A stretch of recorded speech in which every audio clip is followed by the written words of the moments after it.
Take a deep breath. Good evening and welcome to Freedom is a Constant Struggle with your host Kilu Nyasha, engineered by Arnell Valle.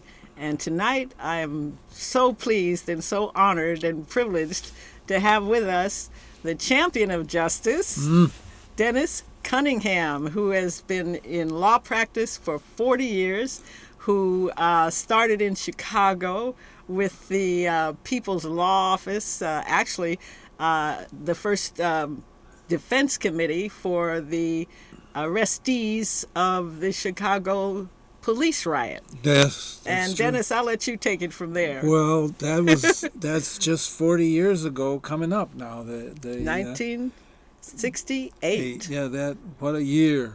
Yes, it was a year of my awakening as well, politically speaking. I actually first got my feet wet in the riots after Dr. King was killed, and there was kind of martial law in the streets in Chicago, and I lived in kind of a mixed neighborhood, and people in the neighborhood got swept up, and they came to me and said, "Can you just at least go to the jail and see if you can find them?" Right. And I spent 4 or 5 days most of the time in the jail, just looking for this one, looking for that one. They had thousands of people arrested that just swept up off the streets by soldiers.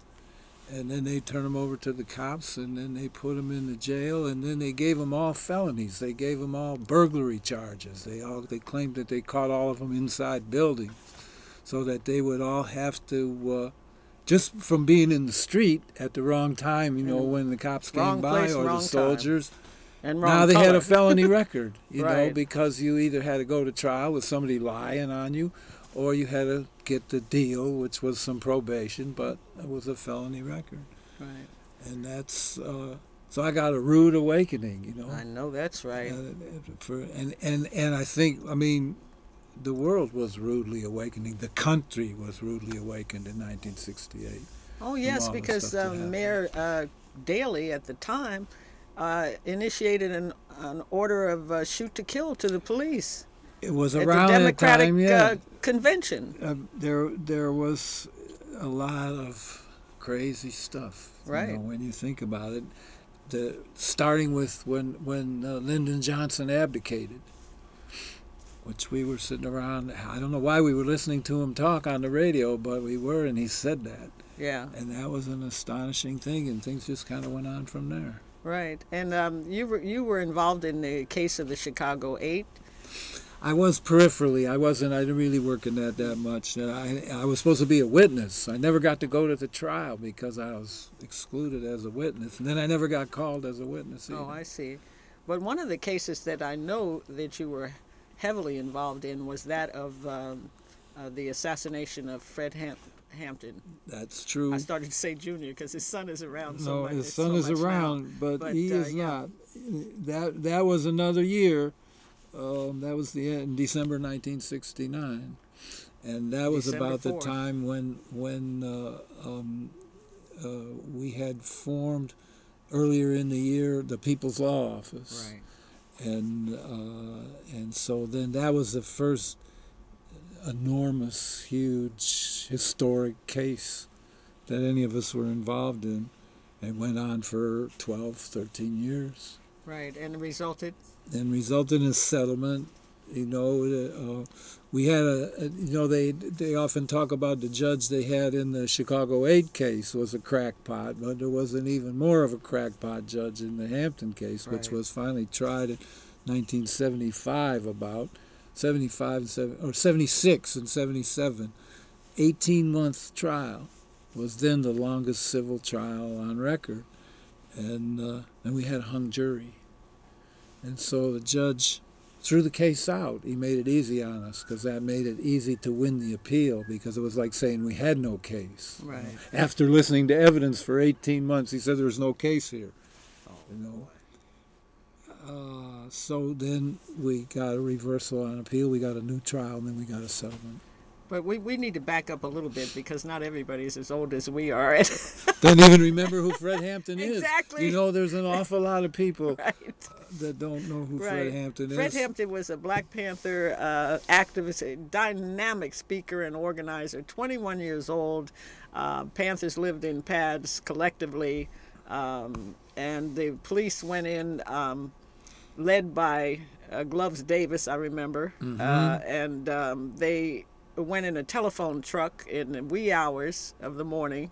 It was premeditated because they had an agent on the inside who had drugged Fred Hampton, and they went in and they went in shooting. Yes. And they shot up the pad. They deliberately finished off Fred Hampton with a shot to his head. Yes. And they shot Mark Clark as well, 20-year-old Mark Clark. Yes. And talk about the aftermath of that incident and how they tried to claim that it was a fat shootout. Well, that was the first thing they did that morning. Was this was a group of police that were specially assigned to the prosecutor's office, and he went on television or in a news conference and said that that when they had knocked on the door and said open up, police, that the Panthers had started shooting.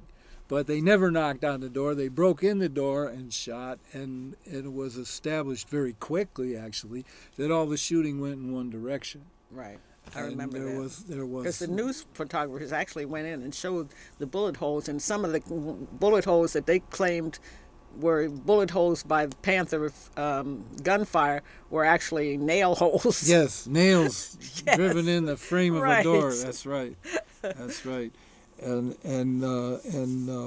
there was a criminalist that we had, Herb McDonald, and he put the dowels in all the bullet holes to show that they all went the direction of the fire. An enormous number. 99 shots. Wow. And one shot fired from a Panther weapon, which was Mark Clark's weapon, and evidently the gun had gone off as he fell dead from a shot from Gloves Davis. Yep. Yeah. Yeah, we forget, I think, and like you say, a lot of people don't know at all. Right. That it was a blatant massacre. It was this kind of level of violence and of police state action that without any excuses, you make some kind of lame attempt at covering up, and it. Very blatant. In fact, that was the single incident that kicked me into the Black panther Party at full time. Mm-hmm.